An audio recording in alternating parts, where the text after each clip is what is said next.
Body counts of a sexual nature, you question my adventure because I haven't gone past 10. Then again, it doesn't matter, your patter isn't holding my attention and I'm growing impatient by your misogynistic banter. I think it's time to leave.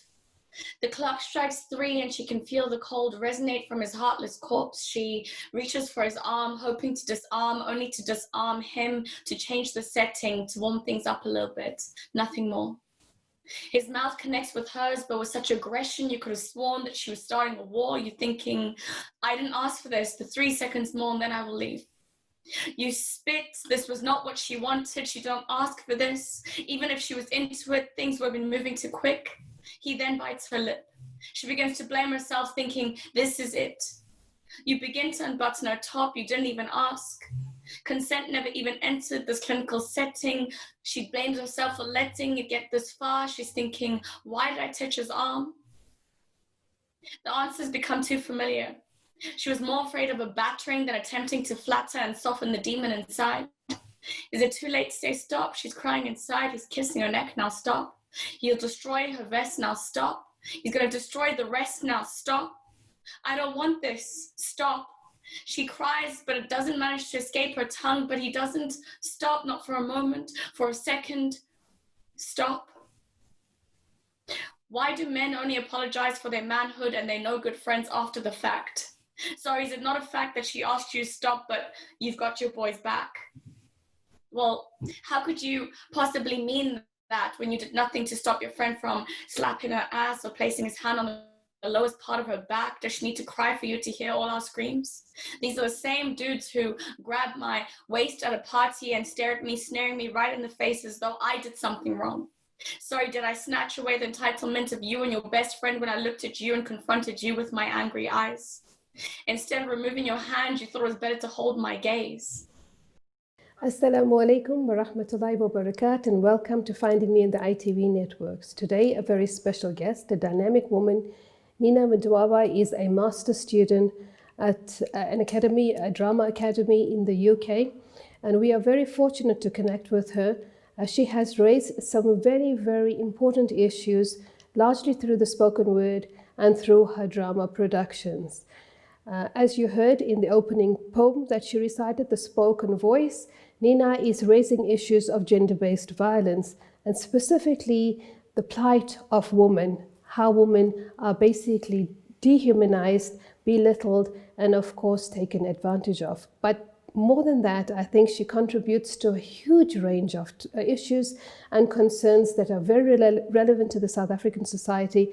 And so I'm very grateful to Nina for making this time to be with us. And I'm sure that you would appreciate this as well, considering the fact that even in the Muslim community, the issue of gender-based violence is usually swept under the rug. Muslim women are told to be silent, to keep quiet about it, to endure with patience. The time has come for us to put an end to this, and this is a very important conversation. So with that, I'd like to say thank you very much, Nina, for being here and for making this time.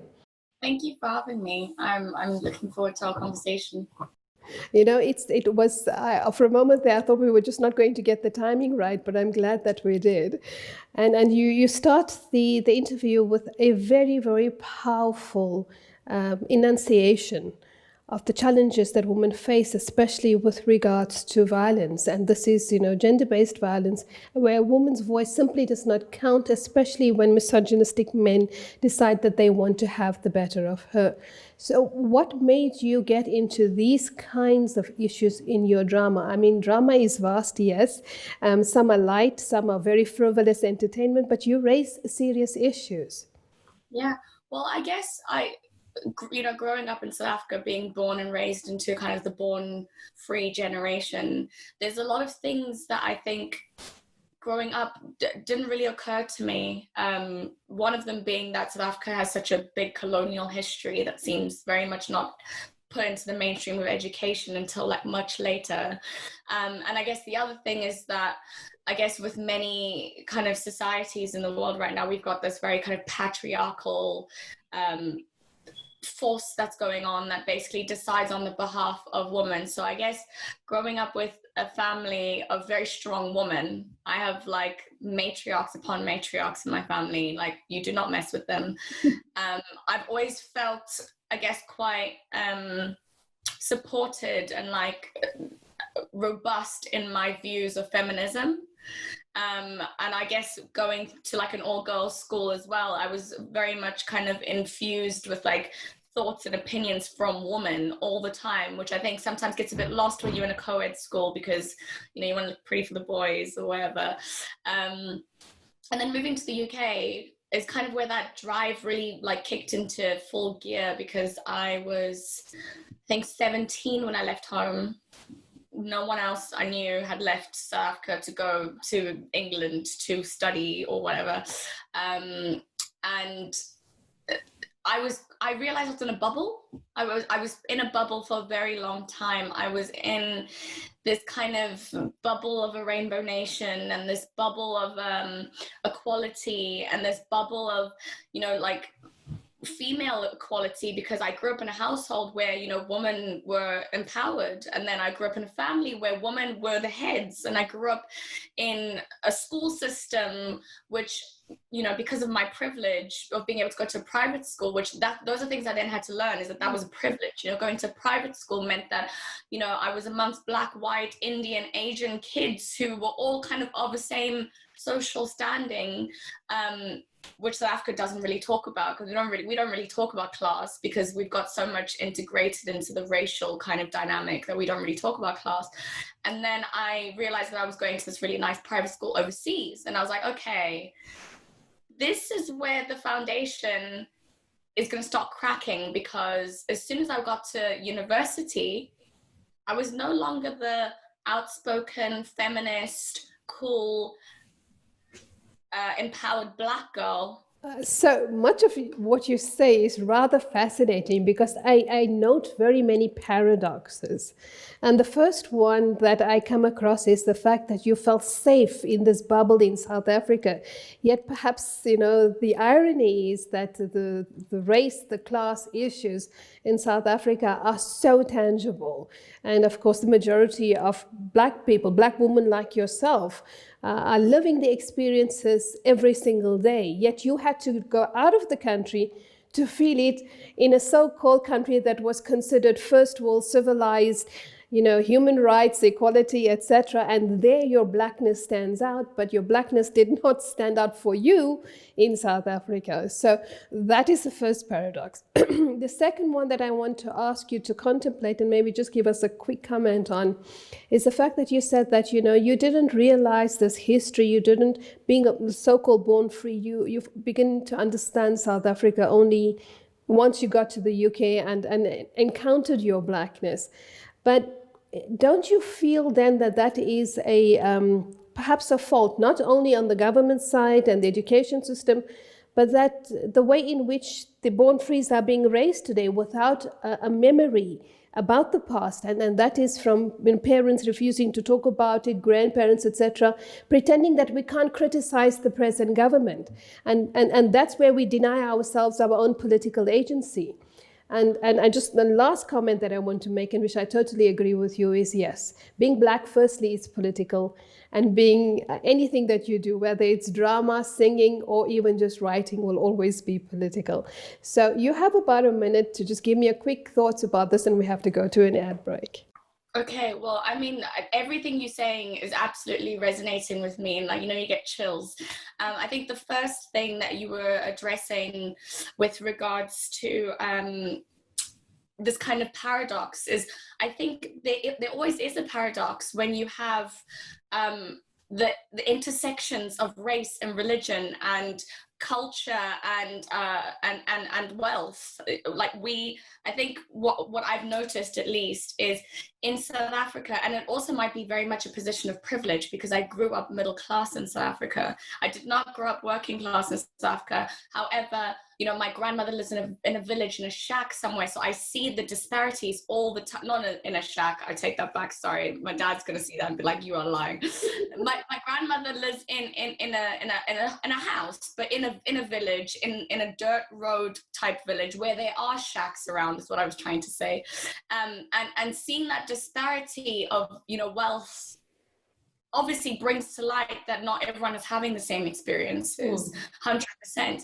But I think what was interesting for me is, and I think this is something that obviously I cannot cover in a minute, so we can always come back to it, is that when you have these disparities, you have to really question where they began. And so this leads into your second kind of point that you were making, is that yes, our educational government has failed us as South Africans, as young people of color. We do not know our history. We learn, I was saying to a friend how I learned about the Cold War, I learned about Nazi Germany, I learned about the 12 colonies of America, which I now know is obviously a lie, very much following a Cambridge system of education, which is very British, which again sweeps everything and every colonial history under the rug.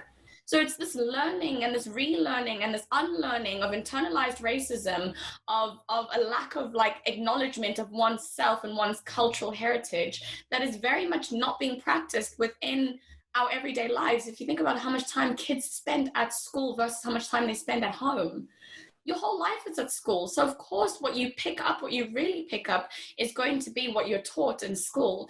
But then there's another issue, which is psychological, and this is where my kind of psychology background comes into it. I think is I'm always thinking about the trauma, the generational trauma that is following every generation. It's very difficult. I can imagine. I can't speak for my parents' generation because I did not live through apartheid, but for my parents' generation, for my grandparents' generation, to bring that to the forefront and bring that kind of deeply traumatic experience of their lives where they've had to experience so much racism and so much oppression,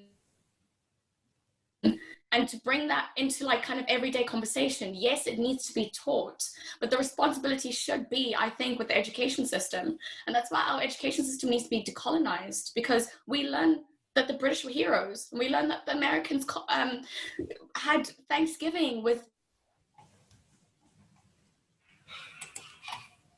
the Native Americans, which is not the case. Well, not history books, that's the problem actually. Google searches will tell you. In the modern age of education is almost like educating ourselves in a way, which is scary, because if the white dominant kind of global society is trying to hold those truths away from us, we will stay oppressed.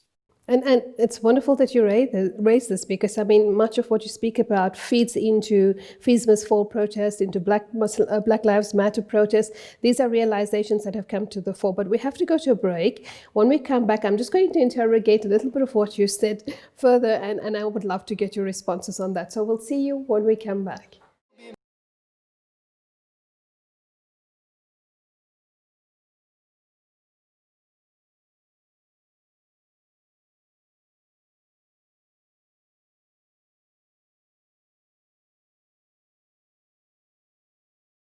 Assalamu alaikum, and welcome to the second segment of Finding Me on the ITV networks, today with my very special guest, the dynamic young Nina Mdwaba, and we're speaking about the various issues that play or begin to role play in one's lives as you get a realization of the actual context of what matters to you as you grow up. And Nina was speaking about the realizations that dawned on her when she first stepped into a Western city, expecting to be treated as an equal, only to realize that she was not really that very equal.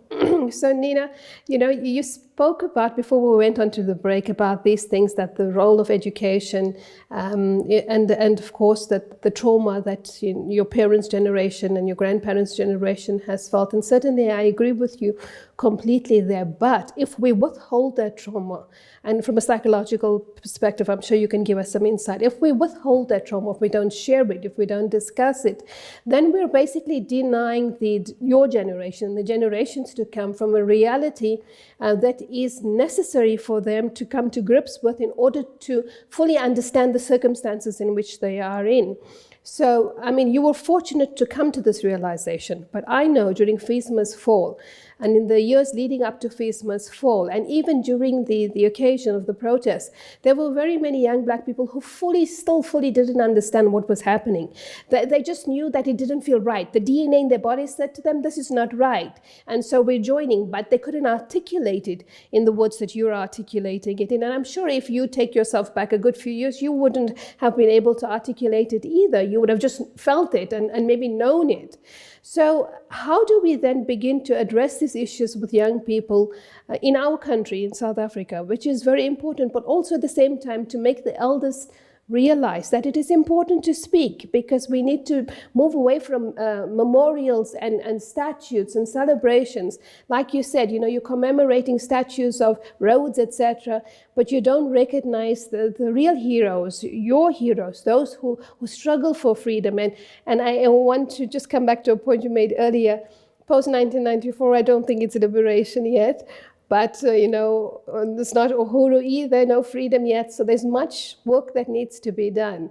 How do you, let's start with the psychological question. How do you then begin to understand this and relate it in terms of the younger generation? Well, I think first and foremost, when you think of trauma, I mean, whether you look at it as like rape, whether you look at it as childhood trauma, whether you look at it as racial trauma, which is something that I'm actually starting to really look at and want to specialize within my practice, is you realize that it feels and it seems inherently obvious that, if someone is traumatized, they would want to share it so that someone could help them. But there's this large stigmatism, still huge stigma within the Black community of talking about mental health and pain, because we've always been taught to move on and be strong. And I think when you have a fighting spirit, which I think can be a double-edged sword, there's this thing of, let's not dwell on what we cannot change. Let's rather rejoice, and we are very vibrant people. I think people of color and Black people, and in any country, in the UK, in South Africa, that's one thing that people always say to me, like, South Africans are so vibrant. Yes, we are, because we have a lust for life. We love life. But I think when you're thinking of trauma and how difficult it is to talk and heal through that trauma, it's not really that easy to get people to start talking about it, because also there needs to be, I guess, some kind of reconciliation of what happened. Yeah. And because we live in a society where the white minority very much deny any kind of responsibility for that trauma, we end up having people who are traumatized being re-traumatized. And then we have a system of government that is not there to support those traumatized people. If you look back as far as the Truth and Reconciliation Commission, when that first came up and people were sitting in front of a jury having a conversation about what had happened, and people were pleading for that reconciliation, some people, make the joke, other people very seriously, that Mandela let us down, because Mandela, unfortunately, wasn't in a position, and I always vouch for this, that he wasn't in a position to discuss the mental reconciliation of having to deal with the trauma, and then the policy-driven reconciliation to get the vote. So we got the vote. But what we did not get is counseling. What we did not get is healing. We got traumatized, and then we sat with that trauma. And that trauma, through whatever it is, whether it's action or little sayings or little bits. I remember my mother speaking when I was a kid, and I always used to be like, this is an angry woman, and I could feel that anger, even if she wasn't saying like, I'm angry because of, she would say something like, I don't trust white people. And that would be the conversation. And I would be like, you can't say that, Mom, because I'm a born free. I've been born into this happy new world, which, I mean, let's be honest, there's still so much work to be done. But I've been born into this new generation, right, where we don't say things like that, because we all want to make things progressively better. So let's leave that in the back and progress. Now, if you think about how people do that when they are traumatized and don't want to deal with that, they want to find a way to deal with the future, we end up not having the reconciliation of the future and the past, which is where I think our parents' generation is. So yes, I would love for them to I would have loved to have sat down and had history lessons, I think the older I got, actually, I think my parents and my uncles felt I was a bit older to understand and be able to take the weight, because you also have to think about the fact that the weight of oppression is a big one. Once you know what you know, you can't unknow it. And that's something I always say to my friends is, I wish I could see the world before I knew what oppression looked like. Oh.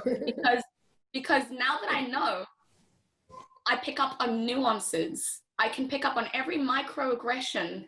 And let me tell you, I don't wish that on my younger siblings. I don't, because it's painful to realize that someone looks down on you, or there's a group of people will constantly look down on you. And depending which part of the world you're in, that might be an everyday occurrence. So this is what I told about when I said I felt more equal in South Africa. I'm not aware of my blackness when I'm home. I'm just a person. But here in the UK, I'm black, first and foremost, because people will treat me as though there's a mirror always held up to my face every time.